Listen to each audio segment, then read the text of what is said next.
Hydrocephalus, accumulation of CSF in brain and spinal cord. जो hydrocephalus है इसके 3 कोज हैं, increase production, decrease drainage and abnormal circulation. जो production है वो ज़्यादा हो गया, ड्रेनेज नहीं हो रहा है, तो CSF ब्रेन और स्पाइनल कोड में एक्यूमुलेट होने लग जाएगा, यही हाइड्रोसिफेलस है।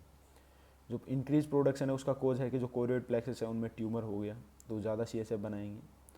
ड्रेनेज नहीं हो रहा है, यहाँ पे कुछ ब्लॉकेज हो गए हैं, जो एरेक्नोइड ग्रैनुलेशन है ये ब्लॉक हो गए हैं, या फिर जो सबड्यूरल साइनस है वो थ्रोम्बोसिस से ब्लॉक हो गया है, जो इंटरनल जुगुलर वेन में जो कि CSF जाता है वो ब्लॉक हो गई है, तो ये जो ड्रेनेज डिक्रीज हो जाएगा उनकी वजह से। एबनॉर्मल सर्कुलेशन में यहाँ पे जो फोरामन मोनरो है अगर वो ब्लॉक हो गया तो लेटरल वेंट्रिकल में एनलार्जमेंट हो जाएगा, जो कि एसिमेट्रिकल एनलार्जमेंट होगा। अगर ब्लॉकेज हुआ है सेरेब्रल एक्वाडक्ट में तो दोनों लेटरल वेंट्रिकल और थर्ड वेंट्रिकल एनलार्ज हो जाएंगे, सिमेट्रिकल एनलार्जमेंट होगा ही।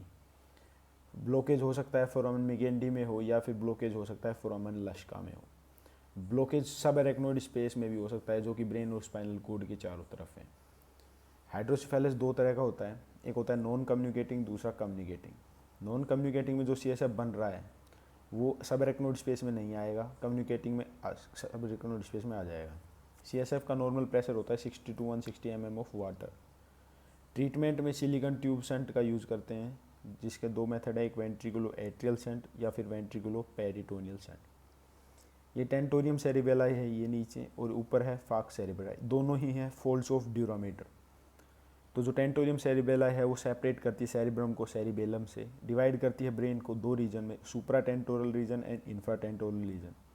जो फाक सेरिब्राई होती है वो कनेक्ट रहती है क्रिस्टाई गैलाई से एंटीरियर साइड में, और पोस्टीरियर साइड में टेंटोरियम सेरिबेलाई से। ये सुप्रा टेंटोरल रीजन को लेफ्ट और राइट हाफ में डिवाइड करती है। जो सबड्यूरल साइनस में जो CSF ड्रेन हो रहा है एरेक्नोइड वेलाई के थ्रू, एरेक्नोइड ग्रैनुलेशन के थ्रू, वो फाक सेरिब्राई के साथ होता होता यहाँ तक आता है टेंटोरियम सेरिबेलाई से। टेंटोरियम सेरिबेलाई के साथ में वो इंटरनल जुगुलर वेन में ड्रेन कर दिया जाता है CSF को। नॉर्मल प्रेशर हाइड्रोसिफेलस, इसके जो क्लिनिकल फीचर्स हैं वो हैं dementia, urinary incontinence and gait abnormality. Person will be wacky, wet and wobbly. Hydrocephalus ex vacuum, जो कोडेट न्यूक्लियस है वो डीजनरेट कर जाता है, तो साइड में जो लेटरल वेंट्रिकल है वो एनलार्ज हो जाता है। Caudate nucleus undergo degeneration and lateral ventricle enlarges. Hydrocephalus ex vacuum. Pseudo tumour cerebri, ventricle will become slit like, it decreases vision due to papilloma. जब CSF का प्रेशर बढ़ता है हाइड्रोसिफेलस के कारण, तो वो प्रेशर डालता है रेटिनल आर्टरी पे, रेटिनल आर्टरी ब्रोक होती है और उसकी वजह से पेपिलोमा हो जाता है।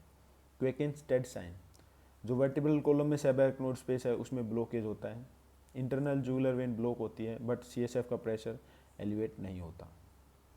Difference in blood brain barrier and blood CSF barrier, जो टाइट जंक्शंस होते हैं ब्लड ब्रेन बैरियर में वो होते हैं एंडोथीलियल सेल्स पे, और जो tight junctions blood CSF barrier में होते हैं वो होते हैं कोरियोइडल एपिथेलियल सेल्स में।